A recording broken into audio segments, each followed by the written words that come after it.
Hey, my name's Anthony Gray, and I'm going to be doing a simple dynamics problem covering the concepts of the conservation of linear momentum as well as the conservation of angular momentum. Now on the screen you can see the prompt given for the problem. There is a 500-gram block as well as a 500-gram triangle. Initially the block is moving at some velocity v while the triangle is not moving at all. Then the block strikes the triangle inelastically, so it sticks with the triangle, and they both move together as one mass. And the question asks, assuming no friction, what is the speed and angular velocity of the point C seen on the triangle after the shock? Now before we do any numerical computations, I'm going to recreate this experiment in real life and compute the speed and angular velocity based off of what was seen in the experiment. Then afterwards, I will compute it numerically, and I will compare the answers. I used plywood to construct the triangle and the block needed, and I put Velcro on the striking locations so that they would stick together, and I used an air hockey table to simulate a zero friction environment. It's pretty easy to see that the triangle and block will move forward together after the collision, and they rotate a little bit. So let's watch this sequence of events happen again and just look at it a little bit more closely and see what we can see.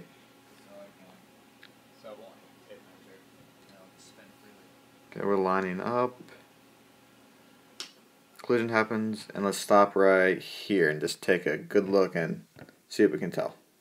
It can be observed that the triangle and block center of mass moved 9 inches in approximately 0.3 seconds just based off the time of the video. This will give us a velocity of 30 inches per second, which is converted to 0.76 meters per second.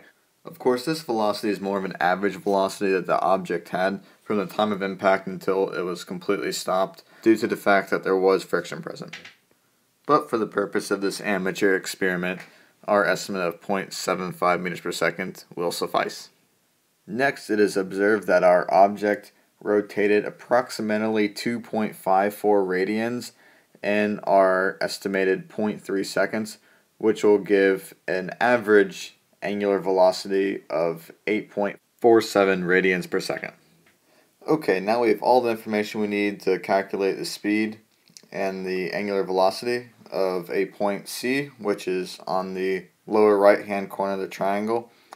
We will create a coordinate system with the yellow tape measure signifying the x-axis and the white tape measure signifying the y-axis.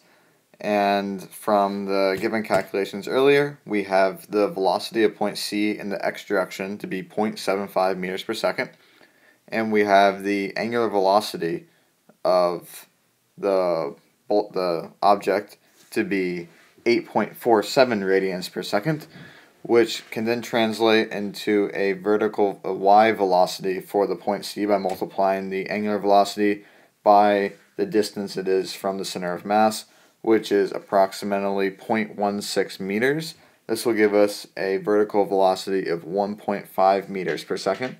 We can then take the magnitude of those two velocities added together to get the speed of point C, which turns out to be about 1.54 meters per second. Now that we have our results from our experimental data, I will make some calculations and compare. Like I stated before, this is a conservation of linear momentum problem. So we have the initial equation of m1v1 plus m2v2 before the shock will equal m1 plus m2 times the final velocity after the shock.